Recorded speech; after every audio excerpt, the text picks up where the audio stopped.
Picture this, it's 10 p.m. You're scrolling through your phone and you see it. Someone you know just announced they're starting a new 90-day challenge. The post is perfect. The lighting is great. The caption is full of inspiring hashtags. And the comments are flooding in. You go girl. So proud of you. Crush it.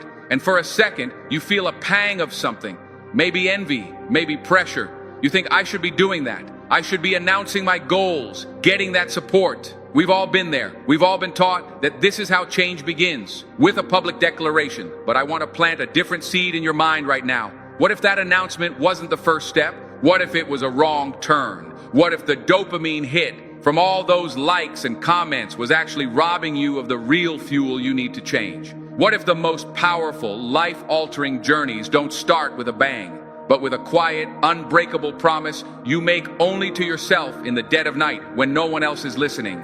The world is screaming at you, a constant, relentless cacophony of noise. Be more, do more, show more, post your workout, or it didn't happen. Announce your new book before you've written a single word. Curate a life of perfect productivity for an audience of strangers, while your own soul feels disorganized. We have been conditioned to believe that the grandest changes are accompanied by the loudest announcements, that transformation is a spectacle, a performance to be judged and applauded. But what if that's the biggest lie we've ever been sold? What if the most profound, life-altering, earth-shattering transformations don't make a sound? What if they happen in the quiet moments you don't share, in the decisions made when no one is watching, in the promises you keep only to yourself? What if the greatest work of your life is done in secret? This is the path we are walking today, a path away from the noise and into the deep, resonant power of transformative self-focus. We are going to uncover the breathtaking beauty and the undeniable power of quiet results. So take a deep breath and let's begin. We need to talk about the addiction to validation. It's a modern plague. Every time you announce a goal before you've earned it, you get a small, fleeting hit of dopamine. The likes, the comments, the "you got this" messages, they feel like progress, but they are not. They are a dangerous substitute. It's like eating a picture of a meal instead of the meal itself. You get the momentary visual satisfaction, but you are left completely unnourished. You have expended your initial burst of motivational energy on the announcement, not on the action. The world doesn't need to know you're waking up at 5 a.m. The world doesn't need a picture of the book you're about to read. The world doesn't need your 5-point plan for success this quarter. What does the world need? It needs the version of you that has woken up at 5 a.m. for 365 straight days. It needs the wisdom you've integrated from the books you've actually read, not just photographed. It needs to feel the impact of the person you've become through the silent execution of your plan. The declaration is cheap. The execution is priceless. And we have to ask ourselves why. Why have we become so obsessed with the performance? It comes from a place of deep fear. A fear of being invisible. A fear that if we are not constantly broadcasting our existence, we will simply cease to matter. We are terrified of being forgotten in the endless scroll. So we shout. We signal our virtues, our ambitions, our very identity, hoping that the echo will prove we are still here. But this is a trap. It ties our sense of self-worth to the algorithm, to the whims of an audience that is, by its very nature, fickle. True self-worth, the kind that anchors you in a storm, is never built on such shifting sands. It is built on the bedrock of your own private, consistent actions. It is built in the quiet. This is the fundamental shift in understanding, moving your focus from the performance of improvement to the process of improvement. This is where the magic begins. This is where you reclaim your power. It starts by making a sacred pact with yourself, a silent vow. You decide right here and now that your journey is for you, not for your followers, not for your family, not for your friends to admire. It is for the person you will be 1 year, 5 years, 10 years from now. You are building a monument, but its foundations are deep within you, hidden from the public eye. This journey demands one thing from you above all else: brutal honesty. Look at your life. Really look at it. Where are you weak? Where do you procrastinate? What are the comfortable lies you tell yourself? The "I'll start tomorrow." The I don't have time. The it's not my fault. The quiet work requires you to become a detective of your own soul, to shine a light into the dusty corners you've been avoiding for years. It's uncomfortable. It can be painful. You will come face to face with the parts of you that you are not proud of. Do not flinch. Do not look away. This is not an exercise in self-hatred. It is an act of ultimate self-love. You cannot heal what you refuse to see.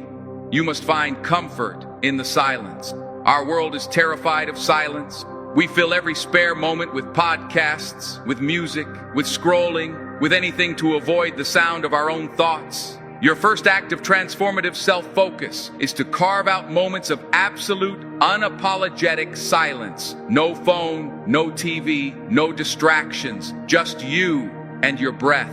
In this silence, you will begin to hear it. That quiet inner voice you've been drowning out for years. It knows the way. It knows what you truly want beyond the superficial desires the world has programmed into you. It will whisper the next right step. Your only job is to listen. From this place of honesty and silence, you begin to act. But your actions are different now. They are not grand, sweeping gestures. They are small. They are consistent. They are boring. Yes, the work that changes your life is almost always boring. It's the extra 20 minutes of practice on your craft when you'd rather be watching TV. It's choosing the salad when your friends are ordering pizza. It's writing 300 words a day, every single day, even when you feel uninspired. It's putting that $50 into your savings account instead of spending it on another meaningless purchase. But we must reframe our understanding of boring. Society has taught us that if something is not thrilling, spectacular, or Instagrammable, it is worthless. This is a profound error. The boring work is where everything happens. It is not boring, it is foundational. It is a meditation. Each repetition of a simple action is not a chore, it is a prayer. It is an act of devotion to the person you are becoming. When you are practicing that scale on the piano for the 1,000th time, you are not just training your fingers. You are training your soul to find beauty in discipline. When you are meditating for 10 minutes in the quiet of the morning, you are not just doing nothing. You are building a sanctuary of peace inside your own mind. You must learn to fall in love with the process, to find the sacred in the mundane. The boring work is your secret ritual, your personal ceremony of becoming. Each of these actions is a single brick. On its own, it looks like nothing. It's insignificant. No one will applaud you for laying one brick. There is no glory in it, but you lay another, and another, and another, day after day, week after week. You are not building a wall for others to see. You are laying the foundation of a cathedral inside of you. This process is invisible to the outside world. While others are posting about their grind, you are simply grinding. While they are crafting the perfect caption about their hustle, you are hustling. The difference is that your energy is 100% focused on the work itself. There is no leakage, no energy spent on perception or validation. It is pure, concentrated, creative power. Let's go deeper into this, into the very mechanics of this silent transformation.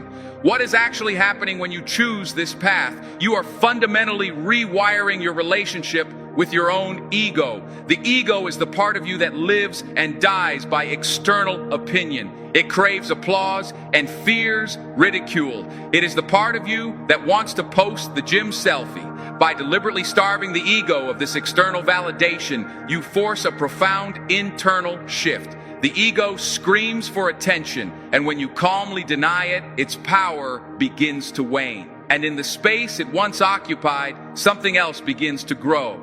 Your authentic self, your soul, the part of you that doesn't care about likes, but cares deeply about integrity, about effort, about truth. This is not about destroying the ego, but about putting it in its rightful place as a passenger, not the driver of your life. And we must talk about the incredible power of the compound effect when it is practiced in secret. When you work silently, you are not just adding one brick to another. Each brick chemically bonds to the last, making the entire structure exponentially stronger. Your silent consistency creates a momentum that is terrifyingly powerful. It's the snowball rolling down the hill, starting as a small, insignificant clump, but gathering mass and speed with every silent rotation. To the outside world, the eventual avalanche of your success will look like an overnight phenomenon. They will call it luck. They will say you came out of nowhere, but you will know that it was not luck. It was the inevitable consequence of 1,000 unseen choices. It was the result of your relentless, quiet, daily devotion. This knowledge will give you a private, unshakable satisfaction that is worth more than all the applause in the world. But let's be honest, this path is not easy. It will test you in ways you cannot imagine. There will be days when you feel invisible. You will scroll through your phone and see others being celebrated for taking the first step of a journey you have been secretly walking for months. You will see the loud pronouncements, the public accountability posts, the celebrations of mediocrity, and you will feel a pang of something. Envy, frustration, a deep sense of being overlooked. This is the ego fighting back. It will whisper to you, "See, no one cares about your hard work. What is the point? Just tell them what you're doing. Get the credit you deserve."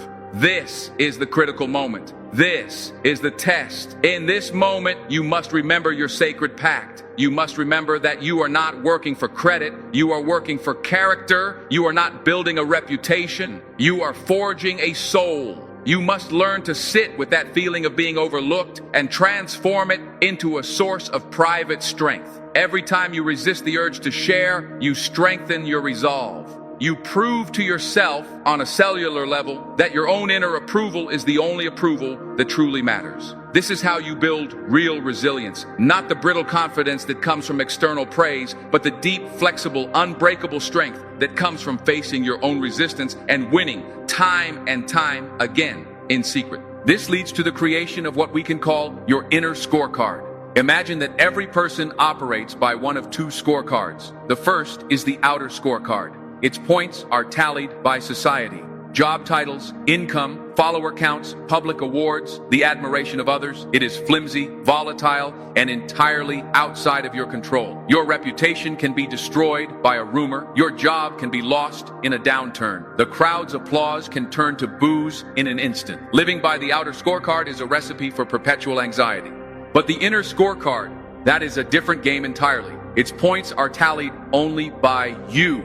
Did I give my absolute best effort today, even when no one was watching? Did I act with integrity? Did I keep the promise I made to myself this morning? Did I choose the difficult right over the easy wrong? This scorecard is 100% within your control. It cannot be taken from you. It is immune to public opinion.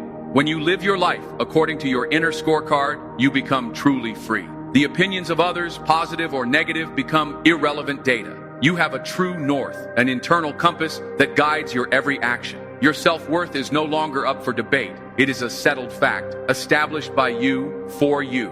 And on this path, you will discover a secret superpower, the power of private failure. In a world that broadcasts every success, we are terrified to fail publicly. The shame can be paralyzing.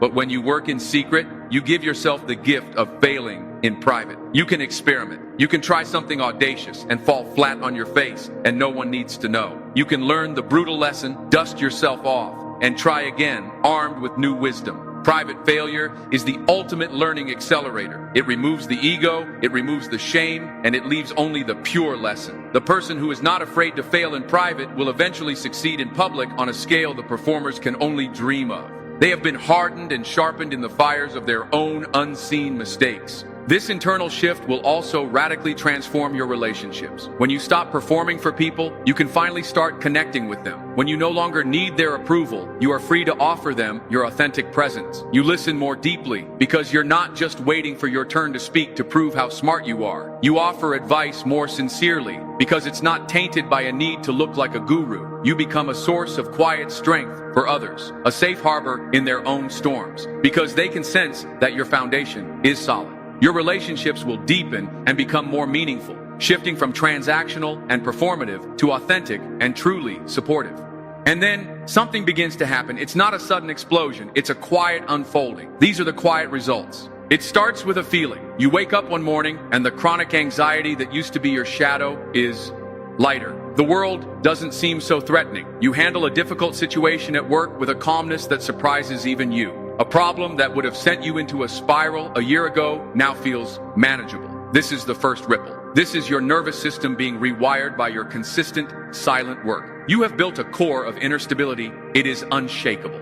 Then people start to notice. But they won't know what they're noticing. They won't say, "Congratulations on reading 50 books this year." They'll say something like, "There's something different about you." Or, "You seem so calm." Or, "How do you always seem to know what to do?" They are not seeing your secret actions. They are feeling your transformed presence. You radiate a new energy, a quiet confidence that doesn't need to announce itself. It is felt. It is respected. Opportunities will start to find you, not through luck, but because you have become the person who is prepared for those opportunities. The universe doesn't give you what you want. It gives you what you are. And you have been silently, diligently becoming someone new. You will find that you no longer crave the validation you once so desperately needed. The joy is not in the finish line. The joy is the process. The satisfaction comes from keeping the promise to yourself. The pride comes from knowing that you did the work when no one was watching. This is a freedom that is impossible to describe, but you will know it when you feel it. It is the freedom of being self-contained, self-validated, and self-propelled. You become your own source of energy, your own source of approval. You become a person of substance, not just style.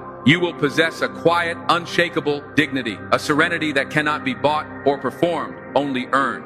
This path is not for everyone. It is a lonely path at first. It requires you to detach from the world's definition of success. It requires you to have faith in the unseen, to trust that the 1,000 tiny invisible steps will eventually lead you to a mountaintop. It requires you to be your own cheerleader, your own mentor, and your own harshest but most loving critic. So, I ask you, what will you do after this video ends? Will you go and tell someone about the new philosophy you've just discovered, or will you be quiet? Will you find a silent space just for 5 minutes? Will you ask yourself one brutally honest question? Will you decide on one small, insignificant, secret action you will take tomorrow, and for the day after that, and the day after that? The choice is yours. The loud, crowded path of performance, or the quiet, sacred path of transformation. One leads to fleeting applause. The other leads to a deep, unshakable sense of self. One is about showing. The other is about being. Believe in the power of your own private efforts. Fall in love with the process that no one else sees. Trust that every silent act of discipline is a love letter to your future self. Embrace the profound, life-changing power of transformative self-focus. And let your life, not your lips, become a testament to the undeniable, magnificent power of quiet results. So you've made the choice. You've heard the call. You've decided to let your results do the talking. But what happens now? What happens on day 2, on day 20, on day 200, when the initial fire of this new philosophy begins to cool into embers? What happens when the silence you once craved starts to feel empty? This is where the real journey begins. This is where we separate the tourist from the true traveler. Because the world will not stop screaming. The noise will not fade just because you've chosen a different path. In fact, it might seem louder than ever before. You will see the parades of false prophets, the carnivals of empty promises, the fireworks of fleeting fame, and you will be standing in your quiet field, holding a single seed, and the doubt will creep in. It will whisper, "Are you a fool? Are you missing out? Is your silence just another word for failure?" This is the first dragon you must slay, the dragon of comparison. And you slay it not with a sword, but with a change of vision. You must understand that you are not even playing the same game as them. They are playing checkers. A game played on the surface with loud clicks and obvious moves, all for the approval of the crowd. You are playing chess. A game played in the depths, in silence. A game of strategy, of patience, of sacrifice. A game where the most powerful moves are often the quietest ones. A game where you are not playing against the other person. You are playing against your own former self. Your only opponent is the person you were yesterday. That is the only comparison that matters. Let's talk about the nature of the strength you are building. The world celebrates a brittle strength. The strength of the bodybuilder who poses in the mirror, all surface muscle and visible striations. It's impressive. It's loud. But what happens when the foundation is weak? What happens when life delivers a blow that isn't physical? The quiet work builds a different kind of power. It builds tensile strength, the strength of a spider's silk, seemingly delicate, yet stronger than steel by weight. The strength of a deep river current, invisible on the surface, yet powerful enough to carve canyons through solid rock over time. This strength is forged in the moments you choose integrity over applause. It's the moment you finish the last set in the gym when your body is screaming and the only witness is the cold, indifferent iron. It's the moment you delete a paragraph you loved because it didn't serve the story and no one will ever know the sacrifice. It's the moment you tell the difficult truth in a private conversation when a comfortable lie would have been so much easier. Each of these choices is a fiber being woven into the rope of your character. The world won't see the rope, but when the storms of life come, and they will come, and you need to hold on, you will be grateful for every single invisible fiber. You will not break. And we must confront the loneliness. Oh, the loneliness of this path can be a bitter pill to swallow. You will feel like a ghost walking through a world obsessed with noise. You will have breakthroughs, moments of profound insight, victories that feel like they could shake the heavens, and you will have no one to tell. You will want to pick up the phone, to post the update, to share the victory, and you must learn to hold it, to hold that energy inside of you. But here is the secret. This is not a punishment. This is a sacred process of transmutation. When you hold that victorious energy within you, instead of dissipating it into the ether of public opinion, it doesn't vanish. It becomes fuel. It soaks into your very being. It becomes a part of your cellular memory. It becomes a private wellspring of confidence that you can draw from in times of drought. You are learning to become your own source of validation. You are learning to be your own sun, instead of a planet desperately orbiting the approval of others. The loneliness is the price of admission for this kind of sovereignty. And once you have tasted that freedom, you would never, ever go back. The loneliness transforms into a rich, fulfilling solitude. Your own company becomes a sanctuary, not a punishment. This journey requires you to become a master of your own energy. Think of your motivational energy like a finite resource, like a glass of water. Every time you announce your intentions, you are spilling a little bit of that water. You're giving it away. Look what I'm about to do. Spill. Here's my plan for the next 90 days. Spill. Wish me luck on my new diet. Spill. By the time you get to the actual work, your glass is half empty. The path of quiet results is the path of energy conservation. You seal the leaks. You keep the water in the glass. You channel every single drop of your focus, your willpower, your desire into the action itself. The energy becomes concentrated, potent, powerful. This is why the silent worker often accomplishes in a year what the loud performer only talks about for a decade. It's not magic. It is the physics of focus. Where attention goes, energy flows. And your attention is undivided. It is a laser beam, not a disco ball. And what about failure? We touched on it, but we must go deeper. The public performer is terrified of failure. A public failure is a stain on their reputation, a crack in their carefully constructed facade. It is a source of immense shame. But for you, the silent worker, failure is just data. It's a private experiment that yielded a negative result. That's it. There is no shame. There is no audience. There is only the lesson. You try a new business idea and it fails miserably. Who knows? Only you. You learn why it failed. You learn about the market, about your own weaknesses, about what not to do next time. The lesson is pure. It is not contaminated by the need to save face or manage public perception. You are free to fail, and therefore, you are free to learn at a rate that is simply impossible for those who are afraid to look bad. You can fail 10 times in secret in the time it takes them to recover from one public stumble. And on the 11th try, you will create something so powerful, so refined, so anti-fragile, that they will have no choice but to call you an overnight success. They will never know about the 10 ghosts of failure that stand behind you, making you strong. This process will also change your perception of time. The world of loud announcements operates on a timeline of instant gratification. Post something, get an immediate response. Start a project, expect immediate results. We have been trained to have the patience of a toddler. But the path of quiet results is a return to a more natural, more powerful rhythm. The rhythm of the seasons, the rhythm of the farmer. The farmer does not plant a seed on Monday and demand a harvest on Friday. He knows that would be insane. He plants the seed, he waters it, he tends to the soil, he protects it from weeds, he does the work day after day with no visible result. He has faith, he trusts the process, he knows that the growth is happening under the surface, in the dark, where no one can see it. And then, one day, a tiny green shoot appears, and then another, and he continues the work. He doesn't celebrate the first shoot by inviting the whole village to a party. He knows the work is not done. He continues to nurture it, to protect it, to have faith. You must become a farmer of your own life. You must plant the seeds of your habits, your skills, your dreams, and you must tend to them with unwavering faith and patience, especially when you see no evidence of growth. You must fall in love with the tending, not just the harvest, because the truth is, the harvest is just a fleeting moment. The richness of life is found in the daily, sacred act of tending to your own garden.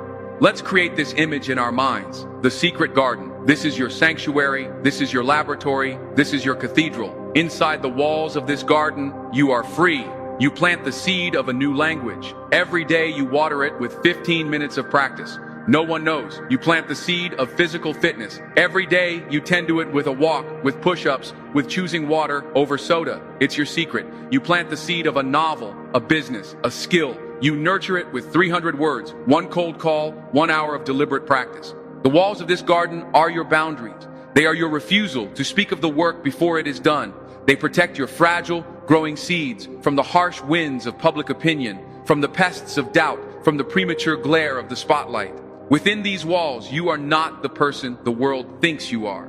You are not your job title. You are not your social media profile. You are simply the gardener, the one who tends, the one who grows. And over time, this garden will begin to produce the most extraordinary fruits. The fruits of wisdom, of skill, of resilience, of peace. And eventually, the garden will become so abundant, so overflowing with life, that the fruits will begin to spill over the walls. This is when the world will finally see your results. They won't see the garden. They won't see the years of silent toil, the sweat, the faith. They will only see the magnificent fruit. They will taste it and they will wonder how you did it. And you will simply smile because you know the secret. The magic wasn't in the fruit. The magic was in the garden. But be warned, as you tend this garden, you will encounter a saboteur. And this saboteur is not outside the walls. It is inside. It is that part of you, that insidious voice that has been conditioned by a lifetime of seeking external approval. It is the inner critic. It will tell you that your garden is pathetic. It will point to other, more magnificent public gardens and say, "See, you'll never be that good." It will tell you that your efforts are pointless. Why are you working so hard? No one even cares. You're wasting your time. It will try to convince you to tear down the walls, to show people your tiny struggling sprouts, just to get a little bit of validation that you're on the right track. You cannot fight this voice with logic. You cannot argue with it. That gives it power. You must treat it like a whining child in the corner of the room. You acknowledge it, and you go back to your work. I hear you. Thank you for sharing. And then you pick up your watering can. I understand your concern. And then you pull another weed. Your devotion to the process is the only antidote to the poison of the inner critic. The work itself becomes your prayer, your meditation, your act of defiance. Every single silent repetition of your chosen task is a vote for your future self and a vote against the voice of mediocrity. You don't defeat the critic by shouting it down. You defeat it by making it irrelevant. You simply outwork it.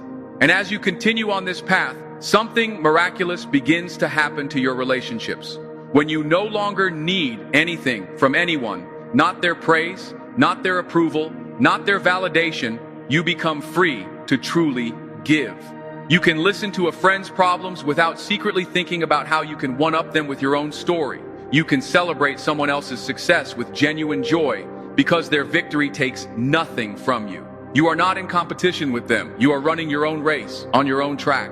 You become a source of quiet, stable energy. People will be drawn to you without knowing why. They will feel a sense of peace in your presence. They will find that they can be their true selves around you because you are not judging them. You are not keeping score. You are simply present. You have become a safe harbor in a world of turbulent seas. And the connections you form from this place of authenticity will be deeper, richer, and more real than any connection forged in the shallow waters of performance and mutual validation. You will find your true tribe, not the audience that applauds your show, but the fellow gardeners who appreciate the silence and who know the value of the unseen work. Let's think about the legacy we want to leave. In 100 years, when all of us are gone, what will remain? Will it be a digital archive of our filtered photos and our loud announcements? A ghost in the machine, a collection of signals that signified nothing? Or will it be the real-world impact of our actions? Will it be the child who grew up secure and loved because you did the silent, often thankless work of being a present and patient parent?